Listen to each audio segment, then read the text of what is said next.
I'm glad E3 is dead. I don't know that I believe that, but this is what we're talking about today on the Crubcast. My name's Kevin, also known as the Golden Bolt. I'm here with three of my sexy co-crubbers, the sexiest three of the co-crubbers. That's not true, because Justin's not here. On the top of the screen, we have our two resident VTubers. We have Moriarty. Hi, M. I'm not a VTuber. And we have Brody, who had just spoken earlier. He's in the form of E3 on screen this week in the YouTube feed. Hi, Brody. Yes, I am E3. I'm back from the dead. And then we also have Wolf Chaos on. Hi, Sean. Hi, that's me. I exist, not in VTuber form. So we're talking about E3 because at the time that this episode comes out, tomorrow, May 11th, is the 29th anniversary of E3's first showcase. So we didn't do that on purpose, but we're going to say we did. And we're going to talk a little bit about E3 and why I've come to the realization independently of the topic that I'm kind of okay with it being gone for reasons that maybe differ from, all the press who got their info leaked. But broadly, before we start into that, what do we think about E3? M, I'm going to go to you first. What is E3? Do you want like the most clinical kind of dry definition? No, give us your E3. Yeah, what's your opinion on the definition of E3? I liked E3. I always really wanted to go to E3. I thought it was a cool thing that was in the middle of the year, and it was just kind of this big celebration of gaming. And I recognized that it was more and both more and less than that. But I wanted to kind of enjoy the idealized version of E3. And I'm sad that I never will and never did. I agree with that. I also agree with that as the definition of E3. E3, for those that maybe are unfamiliar in the gaming space, here on this gaming podcast we call Crub, Don't Tell Nico. Our opinion of E3's definition is that it was the Entertainment Electronics Expo, because that's what it's called. That's what it was. It was just a trade show. It was a gaming trade show that turned into Gamer Week, as I've started to call it. And I enjoyed it a lot. And I'll share my other thoughts on why I'm glad it's dead after we get to the other two. Sean, what do you think about E3? Okay, so not the definition, just what I think about E3. Yeah, what's your opinion of the definition of E3? I think the second definition of E3 is dead. Okay. E3 is dead.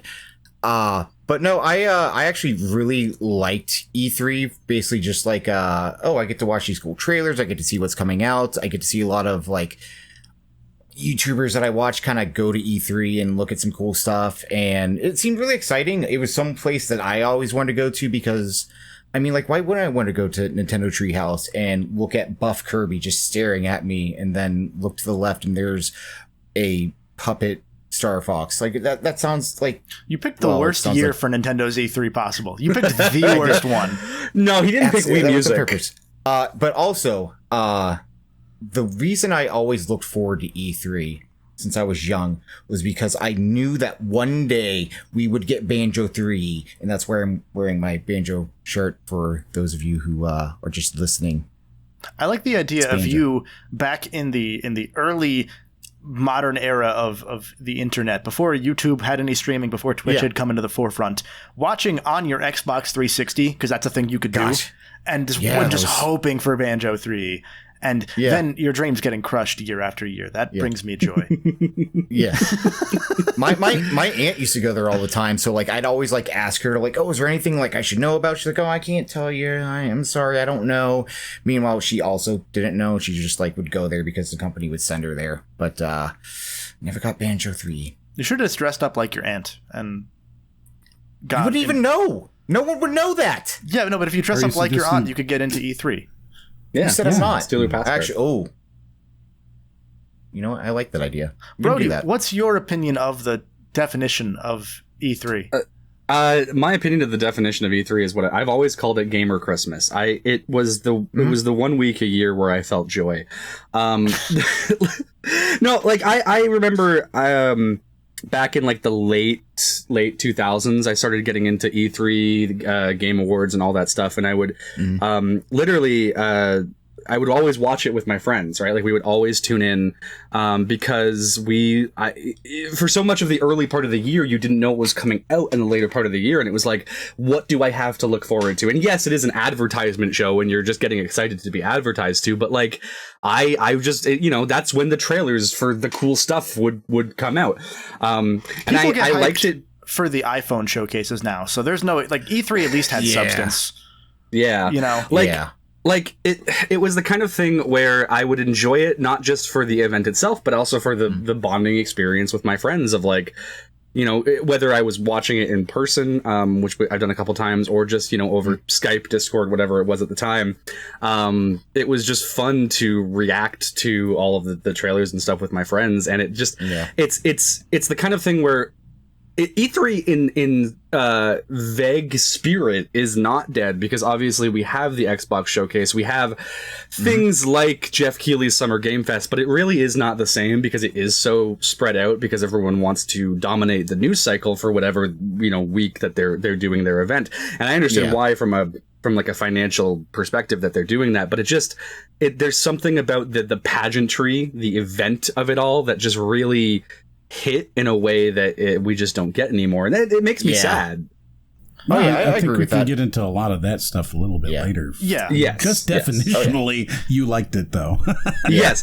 Yes, and I also love the cringe. The cringe is just chef's kiss. It was unmatched. Were you the kind of person who like watched the Verizon showcase just to see what would show up? Were you that kind of person? I don't know if I ever watched the Verizon one, but I watched some dumb showcases in my time. Em and I watched the what was it, the 2K showcase, the COVID year. That was awful. It was a conference call. It was a Zoom conference. I remember that. Yeah, it's so bad.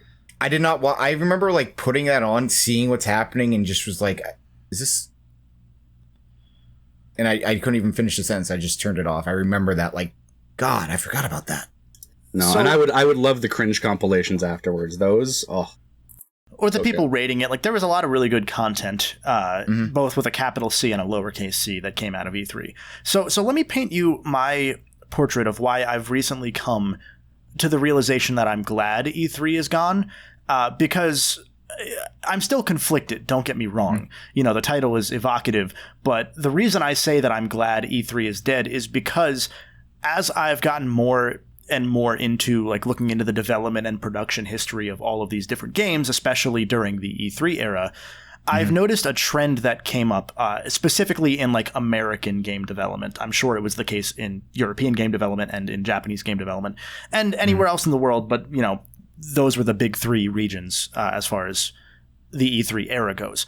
And the one that came to mind to me, the three that came to mind to me most recently were two God of War games, because I've been doing stuff on God of War recently, so I've been deep in the history and watching multiple hours-long documentaries about the production from, within Santa Monica Studio. And there was that recent Last of Us 2 documentary that also came out. And they all shared a key overlapping theme, which was, you know what a bullshot is. Do you want to explain what a bullshot is? So a bullshot's a really fascinating term that actually comes from Penny Arcade, and the idea is that it's bullshit, right? But it's a bullshit screenshot. And so you would take this a screenshot and fix it up, doctor it a little bit, make it look real pretty, and then put it out, but it turns out that it's just bullshit. There's actually no part of the real game there. Today we call them Instagram filters. Yeah. But as you're saying that, I just remember like the Super Smash Brothers Melee thing where people would put like, oh, here's I don't know, we're gonna put like Banjo-Kazooie there, and we're gonna put like this different kind of Bowser, like that. I know that's not what you meant, but like it immediately came to mind like back in the day when people were just like, much worse than that. It's more like Ubisoft putting out an ad that says that they're going to be having some character or something in it, or it's going to be 4K, and it comes out and it's actually upfiltered, upsampled 720. I mean, it's a similar sentiment to No Game, No Hype, right? Cinematic trailers versus gameplay. That kind of thing. There's Watch Dogs is a great example. There's I was going to say another one and I immediately forgot it. Killzone 2. Killzone 2 got famous for it. Yeah, that's really what started the term, I'm pretty sure. Yeah, actually what started it, But So bullshotting was obviously a very prominent issue, and it still is to this day, even in trailers and whatnot. Although for sure. Less so. And the reason for that is because the developers are ostensibly on their own timeline now without E3. And that's where I started to shift my opinion on it, because with God of War 2, that's the first one I'm going to go to. With God of War 2, they started production in early 2005 on that game. They had a hard deadline because that's a PS2 game coming out after the PS3. They could not wait any longer. Like, if that comes out anytime after early 2007, you're screwed. Like, there's like fundamental issues with that. Right. And so they had one E3 to show off their game. And this is a team made up almost entirely of people that had never run a game production before. You know, we're talking the lead animator for the game, Cory Barlog, takes over as the director. The lead concept artist takes over as the art director. It's a team of very, I don't want to say young people because they're still all in like their late 20s, early 30s, inexperienced people. And they're running this studio that is meant to be like the shining star of what Sony wants their internal studios to be. And they're running it essentially by committee. Like, there's a clear, you know, top game director, but there's a committee of people just sleeping at the office for 2 straight years functionally, and working very unhealthily, not necessarily because of the perceived 2-year deadline, but because they're putting that pressure on themselves because they started hiring people that had that same sort of, we all came from bad games, so we have a chance at making a great one, and we're standing on the shoulders of giants, and we really have to step it up. And so they had about a year to make their E3 demo while also making the game itself. And at a point, you split off part of the team to work on the E3 side of the game, to work on a separate demo that's not necessarily representative of the final product because things are going to change throughout production. Called a vertical slice. Yeah, vertical slice. And it's even less than a vertical slice even, because they're faking so much of it with, like, again, going back to bullshots. They're making things that aren't necessarily an actual proper slice because vertical slices don't really exist in games because games aren't developed linearly. You know, they took that term vertical slice and anyway. I would kind of equate it to like whenever you see like a commercial of like a really good like Whopper and then you go to Burger King, they give you just like, oh, this is flabby. Whereas like what you saw on the TV was like, oh, that looks like Angus steak right there. But you don't usually it's not even the burger. It's I hate when fake. I hate when Burger King bullshots their ads. Yeah, right. But this was a recurring theme with God of War 2 and then God of War 4 had the same issue, but now they're completely overhauling how the game works from the ground up anyway. So they're getting pretty negative feedback internally. The game's not coming together. They're confident that it will, and it did end up coming together. But E3 marked for that studio okay, this is our get right moment. Like, this is like our hard deadline that we need to actually have everything ready. Even if we're faking some of it, it needs to be done and ready. And that meant that they couldn't push back. And that's the part that I miss about E3 from a consumer standpoint. But the thing that I don't miss about it is that this was for every studio in the world. They all had a hard deadline of early May, essentially, to have everything perfect for their 2 minutes in the limelight. Because if anything goes wrong, they're clowned on for years and their game's ruined. God of War Ragnarok got the opposite problem, where because it wasn't revealed till after COVID, E3 was dead. And because E3 was dead, they could reveal it at their own leisure, which is why Sony's been doing the Nintendo Direct showcasey things, because they can do it on their own timeline and sync things up, just like Nintendo's been doing for years. Around when all of their games are ready, they can show it. So if you need to push back, you can push back ostensibly, or you can just release one trailer.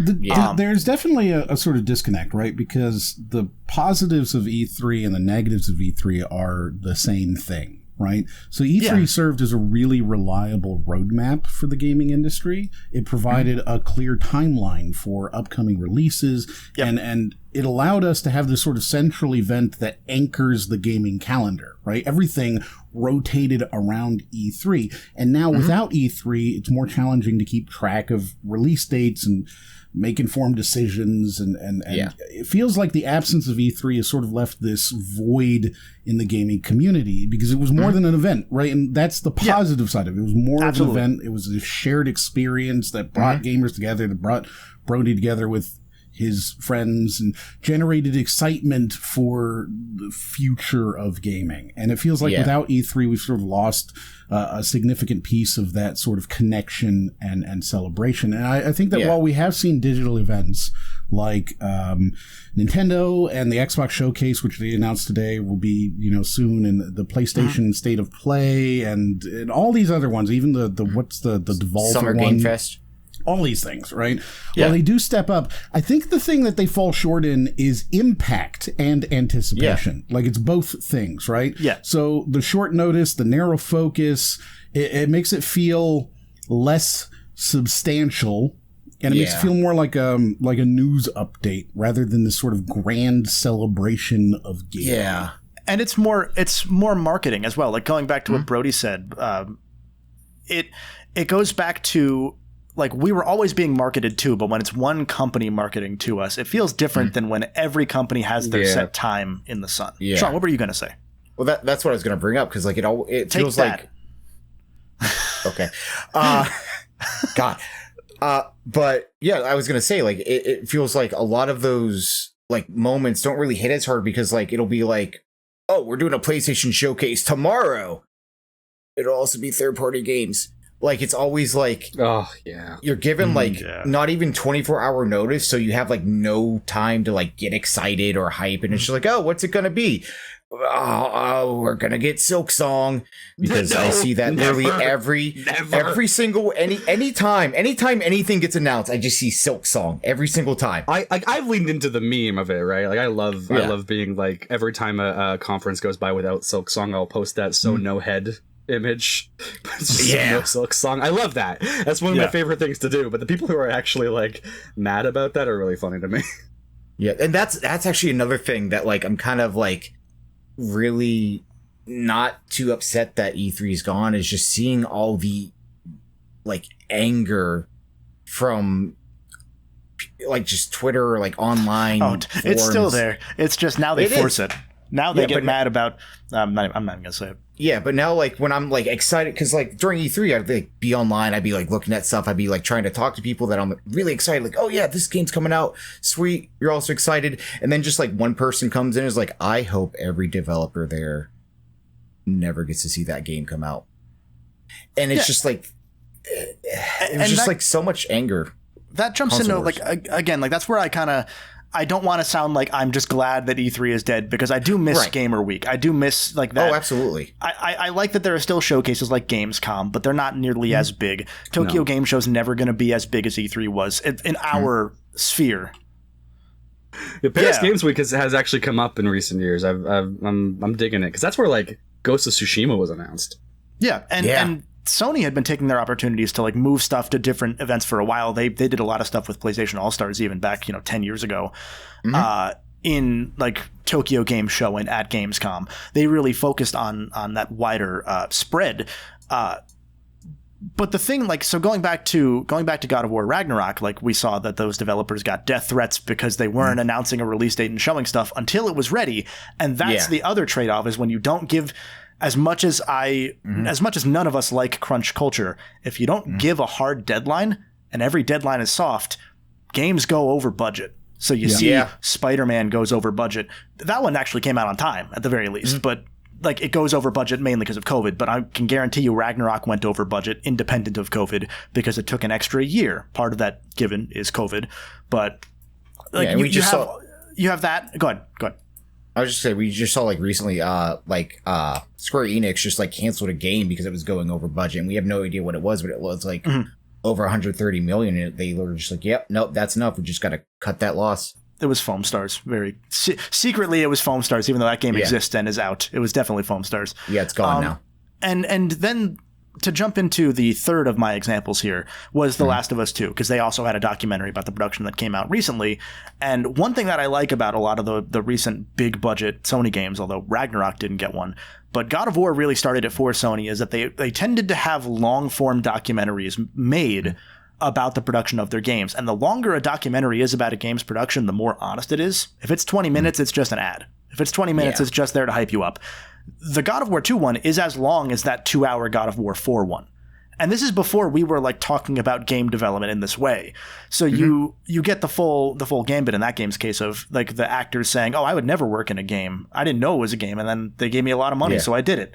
And stuff like that. And then in God of War 4, you see like them really, really struggling to get their E3 demo right, to the point that you have the game's director being like, he's the one that's playing it live at the show, and they go even more stupid and ambitious and have a live orchestra playing over the gameplay, which is dumb and wild.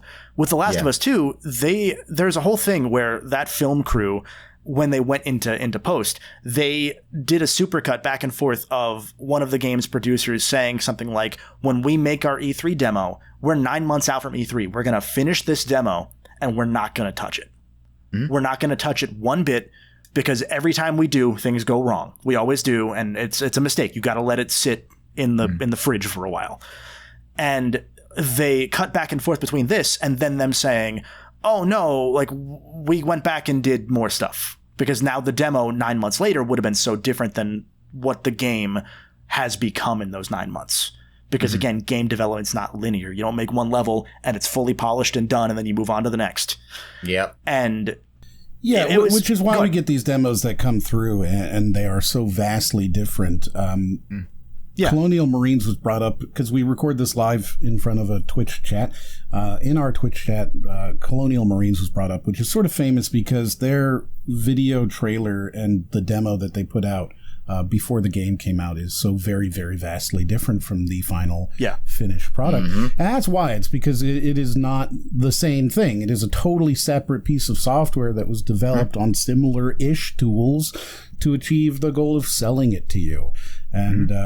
And that's definitely part of the E3 that is gone. I will say that there's one thing that I do miss about E3 more than anything else, and it's, I don't know if it's so much, I think people maybe don't think about it so much, which is that E3 provided this sort of major media attention moment.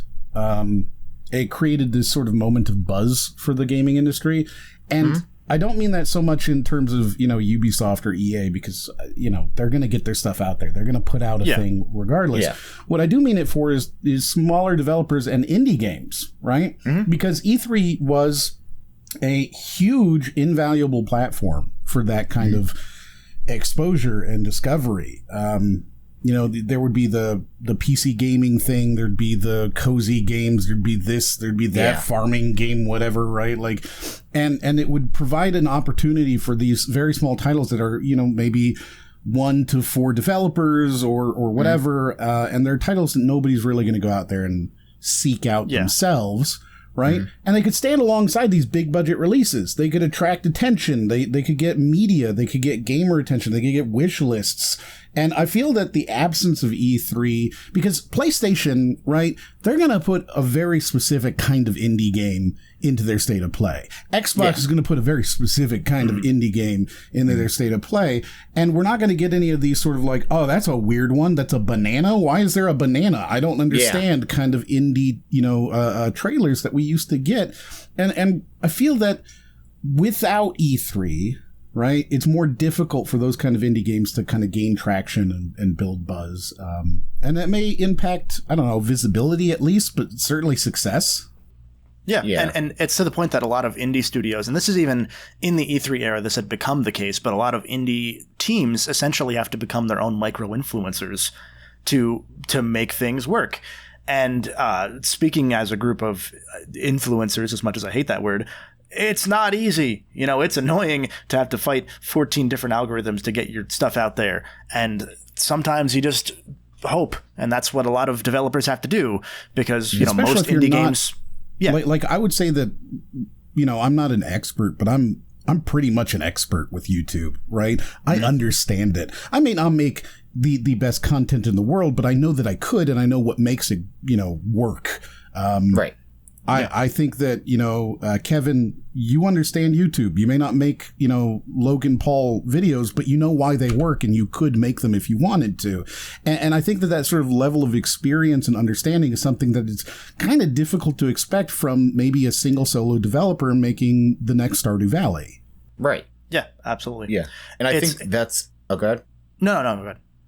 I was just saying, like I brought up earlier, the whole like PlayStation would bring up like, oh, here's a third party showcase, and it would get like less views because now it's like, oh, we're not gonna get any surprises, or we're not gonna get a new Ape Escape or God of War, so why even watch? And like you said, Em, like it kind of does take away like those indie titles standing like next to like the bigger titles. And I guess like the Game Awards tries not to on do the that. indies, not one bit on the indies.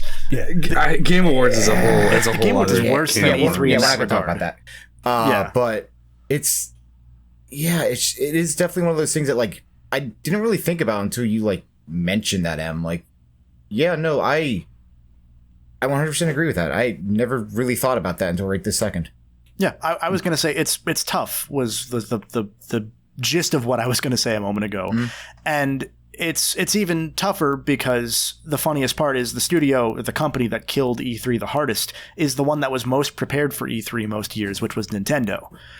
They had bad E3 showings, don't get me wrong, but that's because they were juggling, two different hardware platforms that were actively competing at times. The thing with Nintendo, though, was that we've seen time and again, they have games that are done for 6+ months that they don't even, we don't know about until they're out. Yeah. Like they were sitting on Pikmin 4 in some close to finished state for 7 years? Like it's... They were the ones that were most capable of having their teams ready for E3 because they're so iron fist about how they handle their development pipelines. But the trade-off was that they were like, well, why are we going to do that? We can just do it when we want to, And again, it's what really sucks about. I do agree, and we saw some press in the last month or two. Where there were other, creator mutuals of ours and broader people in the Twitter sphere, for example, that were saying, oh, why does it feel like nothing's coming out this year? Meanwhile, we have Final Fantasy, we have a Persona game that people have asked for but didn't actually want to play, we have Yakuza, we have Dragon's Dogma just came out, Rise of the Ronin just came out, Helldivers came out and took over the world. Sony really wanted Foam Stars to be the multiplayer game that took off, and it was Helldivers, and that's just really funny to me. Yeah, and so we have all these games that are out, and then you have people, because there's no bastion, like you said, Em, there's no pillar in the middle of the year to define the following 6 months.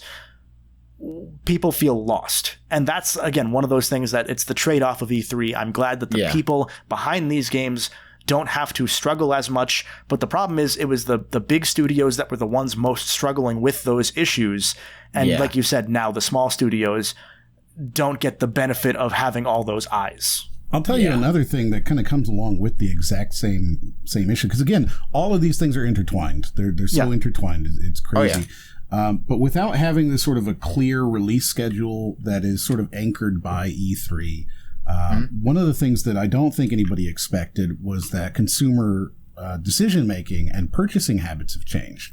So gamers seem to be more inclined to wait for a sale and wait for reviews, right? Word of mouth before they're willing to make a purchase. And I think we've seen this with the sort of increase in double I, triple I games that are taking over the world, with your content warnings and lethal companies and Helldivers and Manor Lords and all these games that are becoming just the biggest games in their genre ever of all time. I think that's because we see gamers not willing to bite into the marketing blitz that it's become, right? Now instead I want to see these AAA titles for $29.99 or $19.99 or whatever. And so the absence of this sort of central event feels like it no longer provides an opportunity to build anticipation and provide a clear overview of the upcoming titles. And I think that has led us as gamers and the industry overall to be kind of more cautious and selective with regards to buying behaviors in general. Yeah.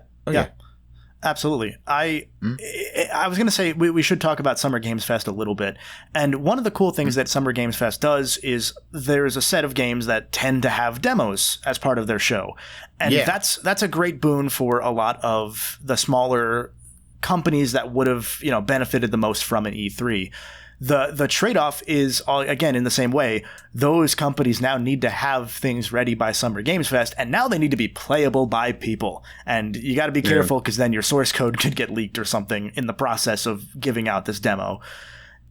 And again, it's so messy, and with Summer Games Fest, their schedule isn't really ever clear because it's all tweeted out by one person for some reason. Yeah, and you never know when it's going to be. Like, we know it's going to be sometime in June or July, but sometimes maybe August. Yeah. I like the idea that, like, nobody knows, and they just kind of, like, wait for him to tweet, and then companies like, okay, this is the day, let's go. Like, nobody that is knows almost except certainly him. exactly what it is, to be clear. Yeah, it's powerful. It's the kind of thing where Jeff Keighley is, he puts out ideas, and he puts out these ideas of, okay, well, no game, no hype. Let's give people the game. Let's get them playing it.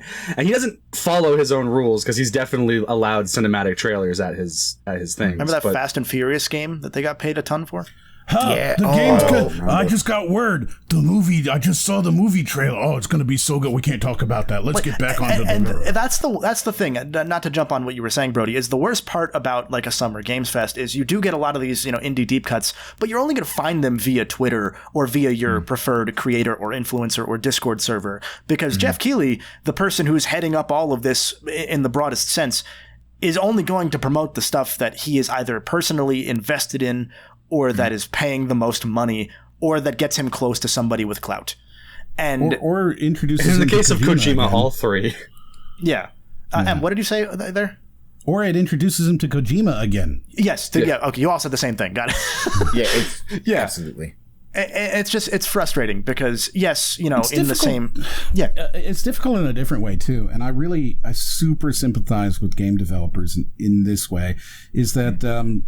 demos are kind of notoriously bad for doing sales. So one of the things that came out of the early 2000s and mid 2000s is that game demos actually decreased the number of sales. It's a well understood phenomenon that if I am super hyped for game X, but then I get to play game X for 2 hours, there's a very real chance that I will no longer be hyped for it because I've gotten what I want out of it. And if it doesn't hit me exactly, then I'm not going to buy it, right? Which leads to these sort of problems that we see with games like Lawbreakers, right? Where it puts out this alpha and people really, are excited for this game and they're buying up as many pre-orders as they can, and then out comes the alpha and it doesn't hit them quite the way they want, or they play it and now they've got it out of their system and they want to go to the next new shiny thing, and the game fails. We see demos are a problem, right? So to take it and say, look, you no longer have this sort of big media moment where you get to stand next to the new EA game and show off your, $9 indie title, and now you have to give me a demo of it and it has to be playable and it needs to be, a couple hours playable, and then I go play that and now I'm not being converted. It's both, right? Because there's certainly some people who would never buy this game for $19.99, whatever the game is, right? They would never buy it, and they play the demo and they fall in love with it. But I would bet you that if you looked at it, there's probably a larger number of people in terms of people who are interested in the game enough to pay for it beforehand that then play the demo and do not convert. And this is just an issue with the industry. It's an inverse it's an sunk cost interesting sort of thing. I'm honestly torn on it because on some level, having a demo, having whatever it is, having access to the game before you buy it for a small part of it or whatever, that is pro-consumer, but it is anti-dev in the way that in all the ways that you've just described.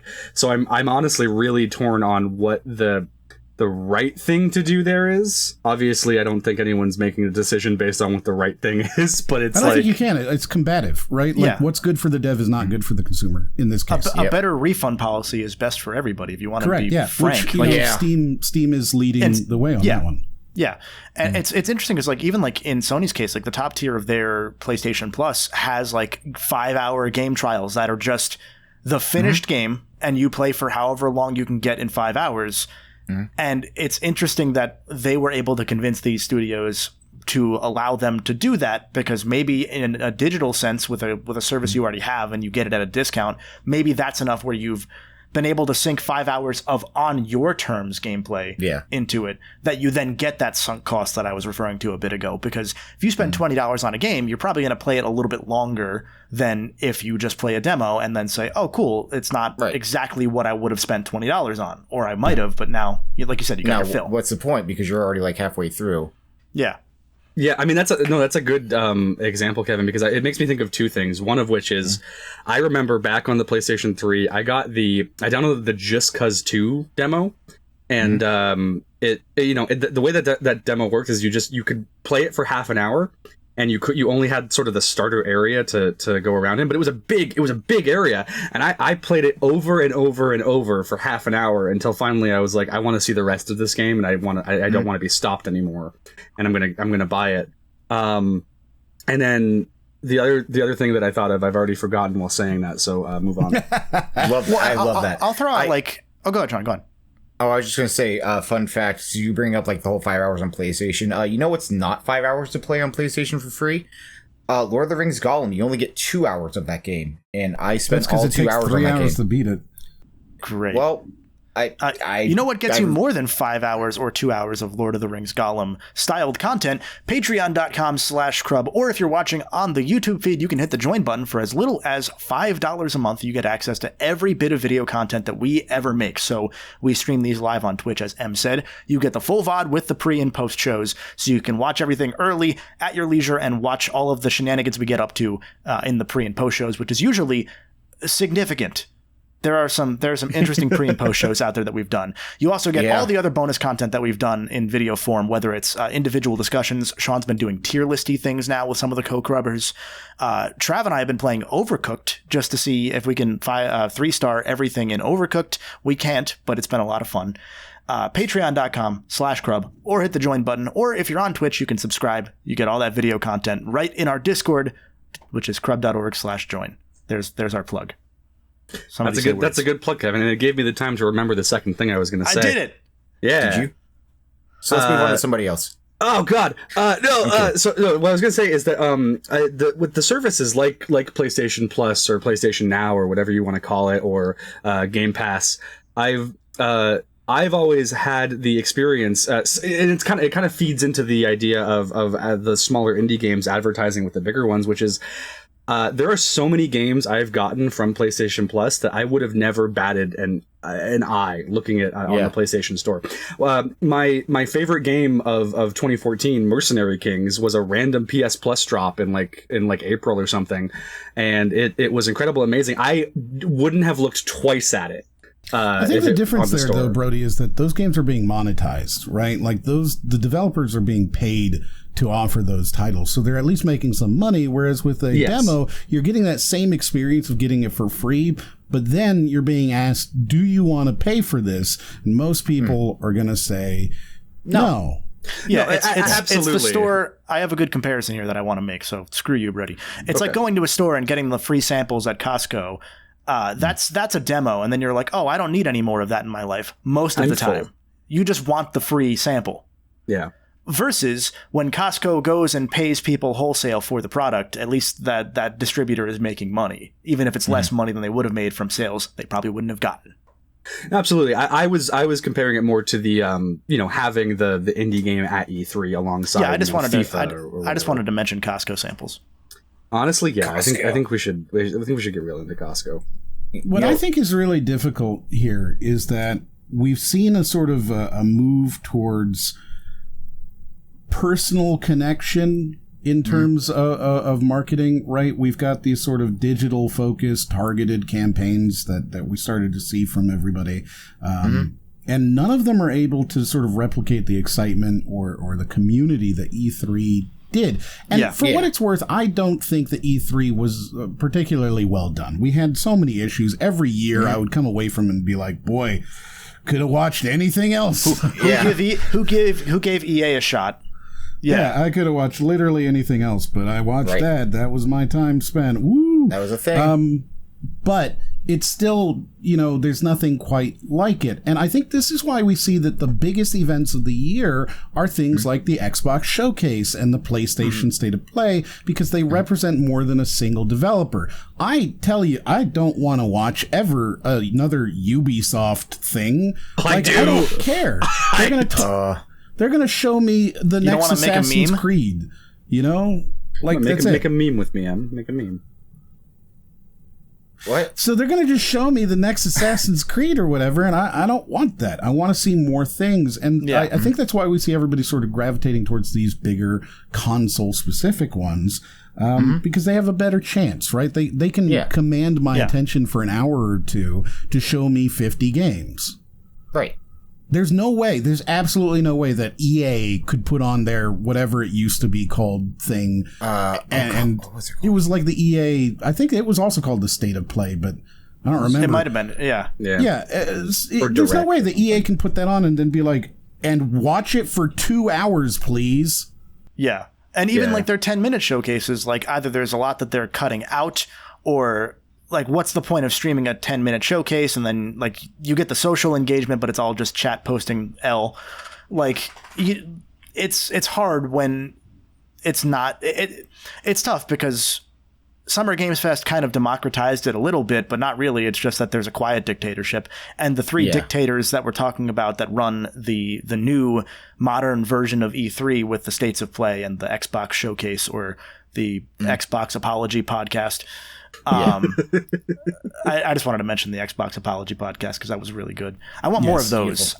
I want them every year to apologize for the games they didn't release, because man, I want to play more Xbox games. Yeah, tell me about Scalebound right now. Yeah, please. well, yes, please. No, but Kevin, that's a really good point, because I think that the element that I'm missing above all, because for someone who is tuned in, for someone who isn't the general consumer who's only going to tune in for FIFA, for COD, for whatever it is, for God of War, you're gonna. I think a lot of us here will watch like other showcases when they come out. We'll watch the Nintendo Indie Showcase, or we'll watch the weird like Hub World 3D platformer showcase if you're me. But like you'll watch those little ones to see, hey, what is coming up, because E3 doesn't really exist anymore. I need something to feed my soul. Right. But the element that is just completely gone, no matter what it is the live element, the element where things can go wrong and people can make mistakes and games can freeze, or Aisha Tyler can be like the cringiest person on stage, and it's amazing. Or in probably my all-time favorite moment of all of E3, which is what I have as my background here, it was the 2016 E3 when they had the Orlando gay club shootings, which were horrible, and then E3 was like the next day. Or like the next few days after that happened. So all of the developers had like moments of silence. Ubisoft so tone deafly decided to do their moment of silence after the intro, where they did a Just Dance like choreographed dance music thing, and then they had all of the performers come out and stand with Aisha Tyler as she was like saying her bit on it, while like the guy in the giraffe costume took a knee. Like, you don't get that with a Nintendo Direct. You can't. This does remind me of something I have to shout out, which was, I forget the movie. One of you might remember. It was a Dana Carvey movie. It was the one where he was in the weird turtle costume. Master Disguise. Master Disguise, thank you. That scene with the turtle costume was filmed on September 11th, 2001. So they had a moment of silence on set. In the turtle suit? As he's in the turtle suit. And I just... Jeff Keighley could never. I had thoughts that I wanted to bring up about E3. I have nothing in my head anymore after that. I do enjoy the smaller ones. The Wholesome Direct is one that I see a lot, which is hosted by a friend of mine, Kim Chica. She's done a fantastic job with that. And then, the Devolver Digital one is always still very enjoyable. Yeah. Mm-hmm. And I was going to say, like you mentioned, like you have a friend of yours that hosts those. Like it's become a creator-run thing, which I think to some degree is kind of a net positive takeaway of it. I don't want to say net positive, but it's a positive takeaway, is that, yes, we don't have 100,000 streamers all co-streaming this thing anymore. but we have the ability for these different creators to highlight games that they value or that they want to endorse, which is already what a lot of us are doing in this space anyway. Right. Now that I think about it, I didn't mention it on the pre-show, but I'll shout out a game that was sent over to a bunch of us on Crub, which was Epic Dumpster Bear 1.5, the remake / remaster / actually titled rebirth of Epic Dumpster Bear, sent by the developer who was somebody that I had spoken to years ago when I first started my channel. And he's still at it, and I'm still at it. So he just said, hey, I'm a big fan of Crub. Here's some codes for you guys. And we were going to do a discussion. We just didn't get around to it yet. But that's a thing that I can say outright. I would not have been able to review it because I'm already I like that dude. I would endorse it. And I'm gonna shout it out here because we're talking exactly about this creator-driven game economy that we're currently in. And that is a weird positive that comes out of it. Yeah, I think even kind of Funny Games has their own showcase now. They do sometimes. Yeah, and theirs is absurdly sponsored. Shout out to them. They do a great job of giving us the feeling of E3. I don't mean this as a backhanded compliment at all. They get us the ads and everything that E3 and Summer Games Fest and all that have, but it's from just a group of dudes as far as anybody who's a fan is concerned. So they maintain both that creator side and the, hey, we're getting paid a lot of money for this side that has run into every facet of game coverage as game coverage has become more creator driven. And I'm totally fine with them making money, to be clear. Oh yeah, no, I'm not. Look, if we had a Crub Games Fest, we would be getting paid. I'm just to clarify, I'm all in favor of that. It's I'm just saying, shout out to them for being able to do it and get away with it because this is not related to E3 at all. Well, this is not related to any of what we're talking about, but we've all seen some of our creator friends get slammed for specific sponsor slots they do or whatever. And the fact that they've just gotten past that entirely and people either don't care or they don't care outside of Reddit, and no one cares what Reddit thinks. Yeah. Reddit is less real than Twitter. So I respect that they've been able to get to that point that, I've gotten flack for sponsors that I've taken, and it's hey, check cleared. It's on the consumer to know responsibly when to actually pursue an ad. Yeah. To sort of hop off of that that thought, or hop on that thought, I guess rather. The one thing that I'll bring up because it relates to this sort of E3 and the death of it, with regards to the Game Awards, is I think the reason we saw last year's Game Awards be as kind of terrible as it was is because of the sort of ripple effect of E3 dying, because it's Jeff Keighley going in there and saying, well, okay, E3's gone. We don't have that space for these little games and these big games to be shown off. So I'm going to make my 3-4 hour Game Award conference thing to be basically a giant ad, and we're not even going to cover the awards 75% of the show.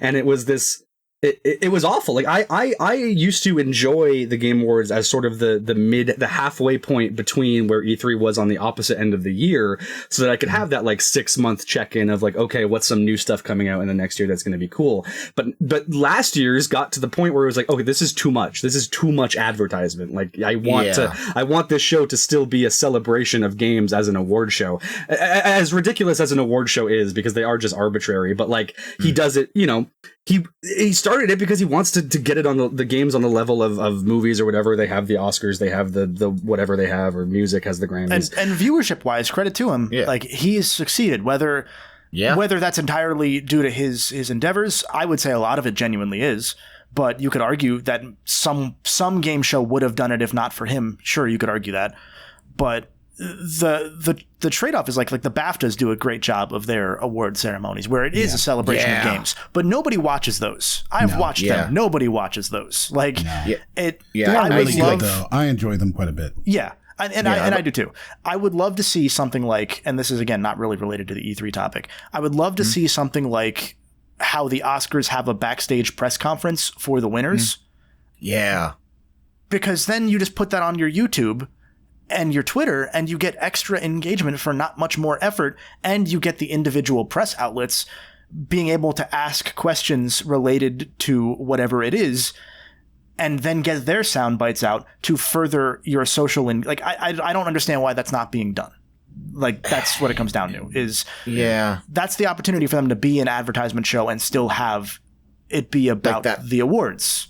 Yeah, but that's been something we've talked about quite a bit. And I don't think it's ever going to happen. No. For whatever reason, there is this sort of reluctance to appreciate video games. And I don't really know why. Like, this is way off of our our E3 welcome thing. to the Crubcast, everybody. Right? Now we're in here. a divergence like crazy. 50 minutes on topic. We're good. Yeah. There is a serious reluctance to sort of appreciate video games. You know, video games represent not just like the biggest, but the biggest by a huge margin in entertainment. They're bigger than movies by just disgusting amounts. You look at, Avatar and Avengers battling it out to see who gets the 2.5 billion first. Meanwhile, you've got, GTA 5 with 8.5 billion in sales and Fortnite with 26 billion dollars in sales. Not to mention there's other games out there that are bigger than that. There's nothing like gaming, and yet we seem afraid to sort of, just wholeheartedly appreciate it.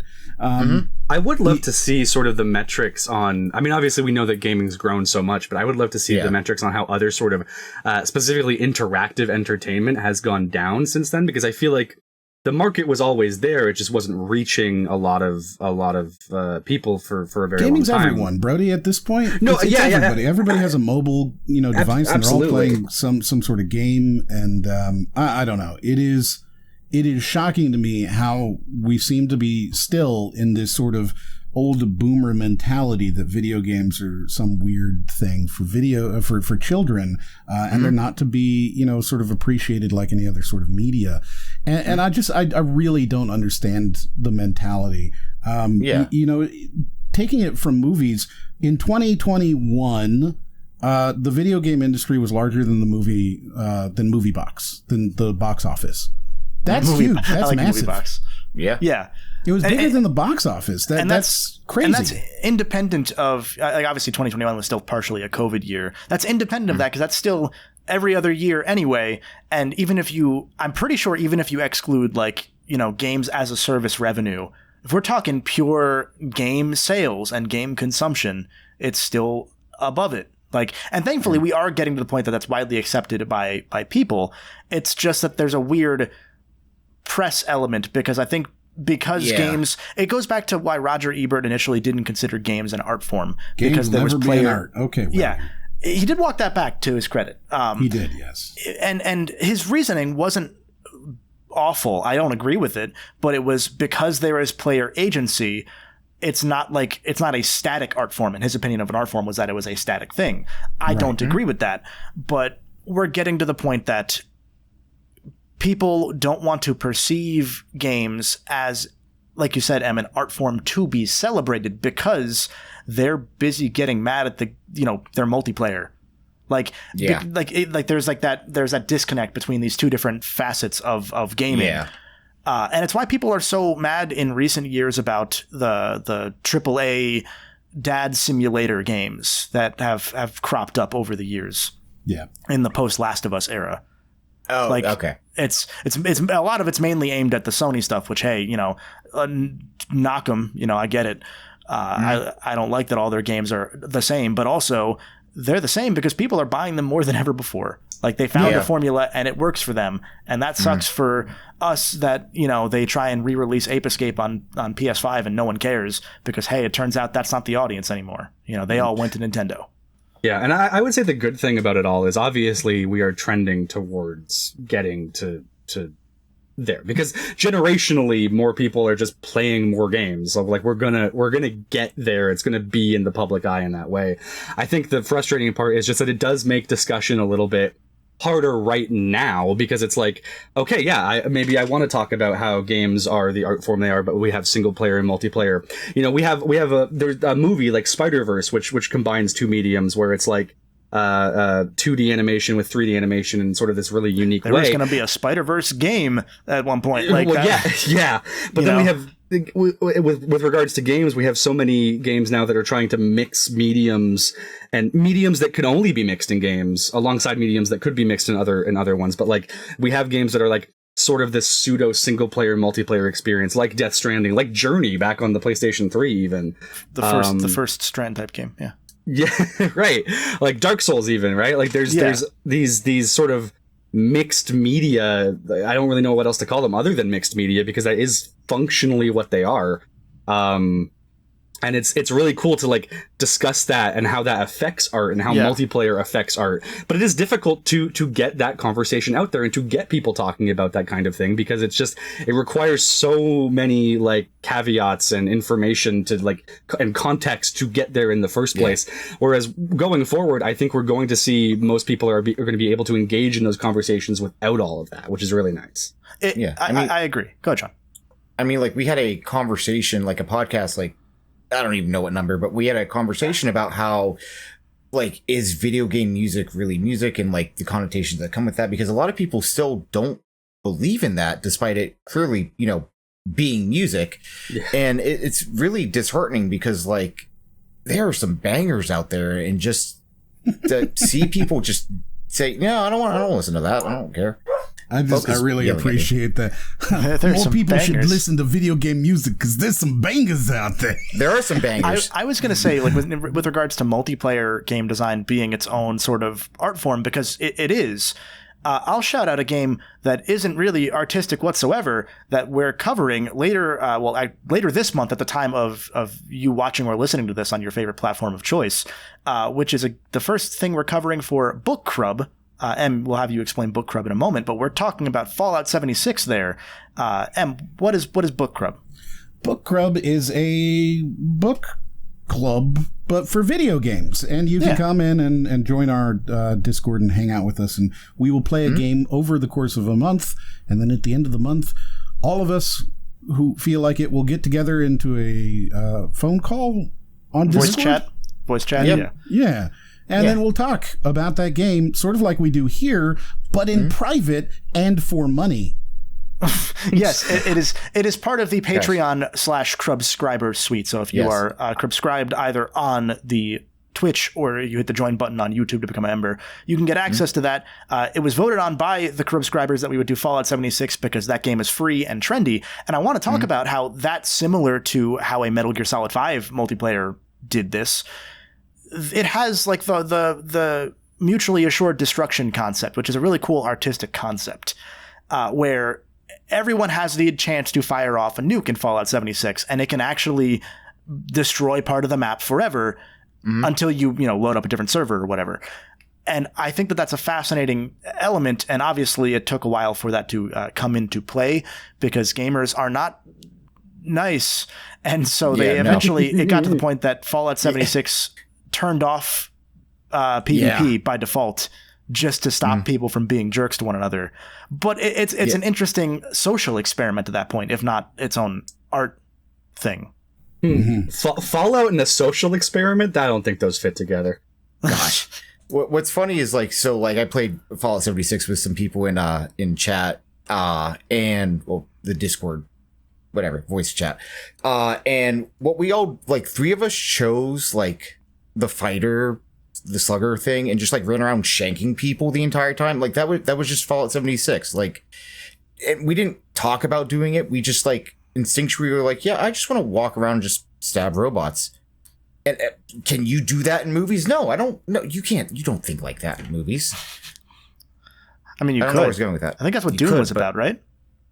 Dune or was Doom, about that. because Either they're one. both the same. Take your pick. They should put Dwayne "The Rock" Johnson in Dune as the Worm. He would try. He would definitely appear in that movie for enough money. And he can't lose. That's true. He would just win at the end. Yeah. I was going to say something else related to what you were saying, Brody, about like the evolution of I remember what it was. It was like talking about the evolution of how we kind of come about talking about games and discussing games. This is going to lead into our Crubscriber question of the week in a moment.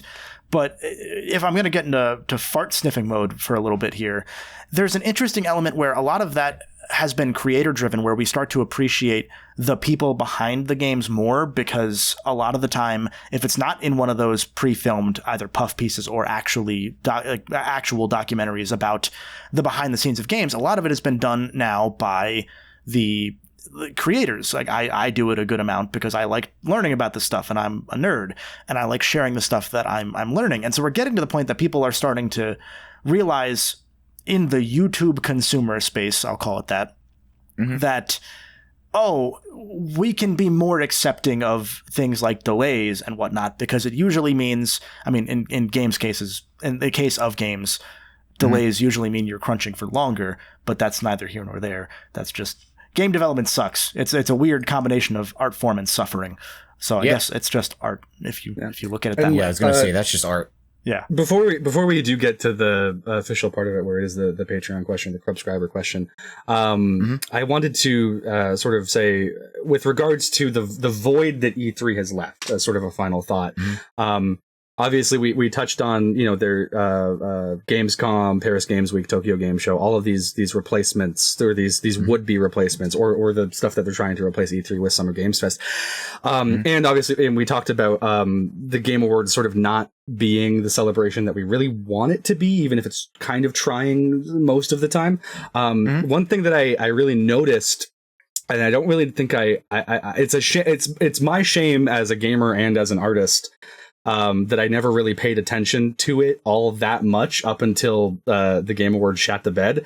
I'm really enjoying GDC now. I like that GDC has their awards. I think the GDC awards are the celebration that I'm looking for, and we get those kind of behind the scenes looks like the God of War documentary, except we get the whole presentation of it. It's a panel, it's awesome. I really like GDC. And I'm ashamed that I haven't paid more attention to it in recent years as I should have. I've always loved GDC whenever I've had a chance to like tune into it. They are also affiliated with the Art of Interactive, the Academy of Interactive Art and Sciences, I think is what it is. It's mostly run by people within the industry. So I know like Ted Price from Insomniac and Double Fine. What's his name? Tim Schafer. Tim Schafer. They're both people that are involved in that because they've A, been around for a while, and B, they're usually relatively like they want to be open and honest about how to improve the industry. Like, I mean, credit to Tim Schafer.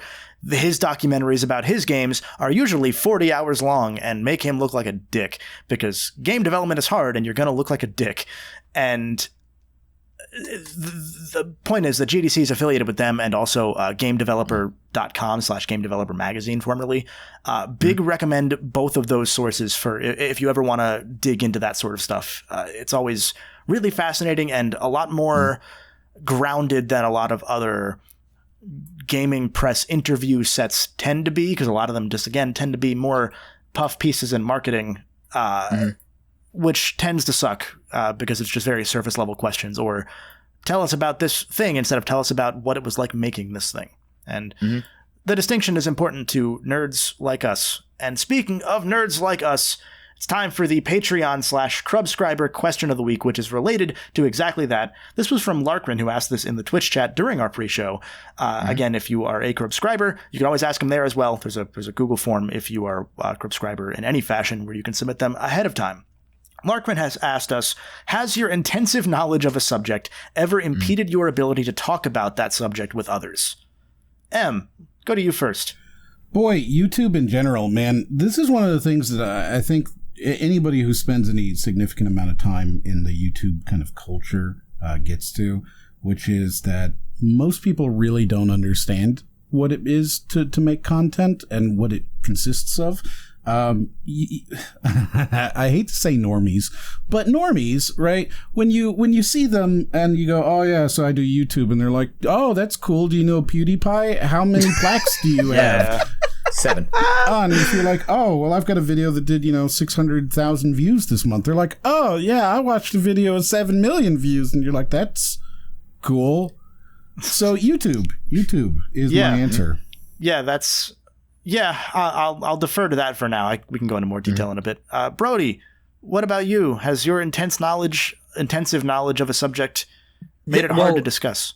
In a way, I think like my effects work is generally like when I talk about it, I will just use words that people don't comprehend. So much of my family think that like I'm an animator because the way that I talk about my job is just like, oh yeah, I'm in Houdini and I was using Vex and VOPs and I used a procedural node-based workflow to blah blah blah blah blah, and they just they're like, oh, so you're an animator then? Oh yeah, that's pretty cool. You were I'm just like, and I just don't have it in me to really correct them anymore at this point, so I just kind of nod along and go, yeah.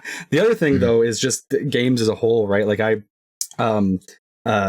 my wife hasn't played a lot of games, but she's just crossed in the last couple months, she crossed 20,000 hours in The Sims 4, and that's kind of her game that she plays. Or it's Stardew Valley, or she played a little bit of Mario growing up, or some of those like older like kind of licensed DS games and stuff like that. Lately we've been playing games like Little Big Planet, Sly Cooper 2.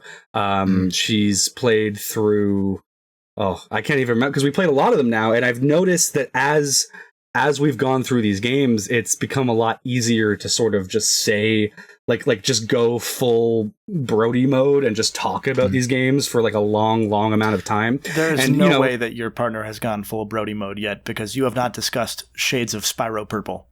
Well, no, well, she will talk about The Sims, and she gets very mad about people who complain whenever there's a new Sims update, and they're like, we didn't want this thing, and she's like, no, you didn't want this thing. She'll go Brody mode for The Sims specifically, but more and more she's able to sort of understand and just what I'm saying, even if she doesn't like have anything necessarily to say back. She enjoys, and this is how I know I've found the one, is she enjoys just listening to me talk about this dumb shit for hours. Sean, tell us about your intense knowledge of not playing Kingdom Hearts. There will never come a day where I beat those Play allegations. Kingdom Hearts. We know. There will never come a day when you play Kingdom Hearts. Gonna just have a bottle of alcohol. I went to Disney World once. Does that count as playing Kingdom Hearts? It does not. So for me, I'd say it's football. Like the NFL draft just recently happened. I did like a whole thread on it. I just want to say you're actually right. Like, yeah, like I made like an entire like thread in our Discord about like every pick. And what I try to do is Nico doesn't really like, he's doesn't fully understand football and like the terms that I use. So it's been like really interesting trying to like use different terminology, but I could go into a whole like conversation as to why this player will work in this scheme and why it won't work with this team. But also if you did go to this one, and it's just, there's so much. I was gonna start talking about the Bengals. No, you're right. Immediately, as soon as you said that, I was like, that is the thing you talk about too much. It's fun, even like with, I don't have an in-depth knowledge of football, for example, or like schemes in football. I know more than the average person about it, I'm sure. But it's fascinating because even back in like high school, people in our friend group, Nico included, were upset that our high school team was entirely based on our one talented player running it up the middle 14 times in a row. And I had to explain, have you been to any other high school football game? Because every single one is you run it up the middle because you have the biggest kids. Yep. And you push, and that's it. Push. Like, I think the Eagles' tush-push strategy finally kind of woke it up for a lot of people that, that's just how football tends to be. If you have the bigger people, you push them and you win. Like which a lot of other teams did not, because it was not passed. Fun fact, because the Eagles were the only team that were actually really able to do that. And everyone else had, I think, below a 30% conversion rate, whereas the Eagles had, like, I think, we should probably. I'll go into mine. Yes, broadly, yes. Having an intensive knowledge of a subject, I think that was the phrasing, can make it difficult sometimes because, especially like when I watch movies, I was never a huge movie guy. Is a fun secret. I'm always more of a long-form media guy, and a lot of movies I always felt growing up, they didn't really click for me because it's only a couple hours long, and you can tell a good story in a couple hours, but I always wanted more. And so it took until there was one point where I took a film analysis class in college just to fill a credit while I was waiting for the classes I needed to take to appear the following term. And that got me to look at film in the same way that I already did at games. And that got me to appreciate, the more intricate details and stuff that I will never be good at, like cinematography, but I appreciate that now. And even from a surface-ish level, breakdown of, oh, I really liked this because I liked how they put this theme together. And then I'll say that to somebody and they'll just go, yeah, I liked when there was an explosion. And I wish I was like that sometimes, because man, it would do so much more good than spending all this time learning all this stuff. No, I mean, it's so funny, Kevin, because I used to, well, I still do. I have a friend. I don't talk to him as much as I used to, where he was a film student in like Columbia, and he would talk to me about these like film concepts, about how he would go into these long diatribes about like the power of montage or like stuff like magical realism and we're talking about fart sniffing. That's fart sniffing. Yeah. But he would talk, but I loved just turning it back on him, and he would be like, "Oh, magical realism, like 1,000 years of solitude or 100 years of solitude or whatever that story is," and he would talk about that, and then I would turn around on him and I would just be like, "So like, is JoJo's Bizarre Adventure magical realism?" And he would be like, "Damn it, it is," and stuff like that, and it's just really funny. It's one of those things where if you are a well-adjusted human like we all pretend to be here on the Crubcast, you can turn it off. Like, you can turn off that sort of in-depth knowledge relatively easily if you know the social cue of when to stop or when to not, when to not put on the hat of, oh, I can talk about the production of this thing for 6 hours because I can do it. I can give a TED Talk if you need me to. I'll fill air. But at the same time, when it's not like people in like this circle, for example, or people, if I'm streaming on Twitch or whatever, you can turn that off while talking to, as M said, the normies. So it's a struggle, because finding friends that really click that same level of in-depth nerding out is hard. And when you find those friends, you keep them for all of their faults, like pretending to play Kingdom Hearts. Yeah.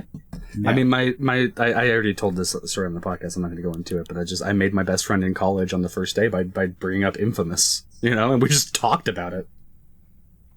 Talking to people, it works. I like bringing up Infamous with a random stranger and becoming best friends. That's the most like kindergarten thing I've ever heard in my life, and it's Dude, I love that it's genuine. That is how I would make friends. In kindergarten, my best friend that I've known for my whole life, I went up on the first day of kindergarten, and I just went up to him. I'm like, "Hey, do you want to be friends?" And he was like, "Yeah." And then we were friends, and that's basically how I've made most of my friendships.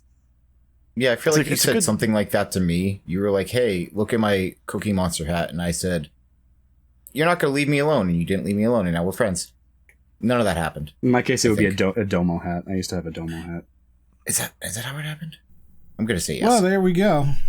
So that's a good answer to that question. Thank you to Larkrin for asking it. If you want to ask a Patreon/Crubscriber question of the week, you can join the Patreon for as little as $2 a month over on Patreon, and you can just ask us questions. That's what that tier is for. If you want to do that, it's also the equivalent of throwing a quarter at Brody, because we split this amongst all the Crubscribers. That's why it's $2 and not $1, because throwing 12.5 cents at Brody felt a little insulting, frankly. Yeah. It needs to hurt. A quarter has to hurt. Yeah, like it's heavy enough, and plus it means more to him. Like he's Canadian, so he's going to see that and say, "That's my salary for the year." Like that's really valuable. Yeah. They actually throw all of them at me, and then I'm forced to pick up 7 of them and redistribute them amongst the group. Yeah. Usually throw all the money at him and go, "Now give it back to us." We usually throw like state park quarters at him, so he has to like sort them first. So he has to learn about American geographical history. But what they don't understand is every once in a while I find one of those quarters that's like really valuable because it's like old, and I don't share it with them. Well, now we know this. And then we give all the money to Chris anyway because he's editing all these. So. Yeah. So Chris Brody's quarter goes back to Chris anyway, so it's fine. Yeah. But that's what we're going to call it, I think, for the Crubcast for this week. This was a good discussion. I had a lot of fun. Yeah. Hopefully you had fun as well. If you did, if you haven't already, make sure to hit the like button if you're watching on YouTube. Leave us a review on your favorite audio platform of choice. Even if you say bad things, give us a good score. We don't care about the mean things you say. Clearly, look at Brody. So, yeah. We don't have an outro still. We should work on an outro. Milk with pulp is bad. Milk with pulp is I bad. would agree. Yeah. Wait, like curdled?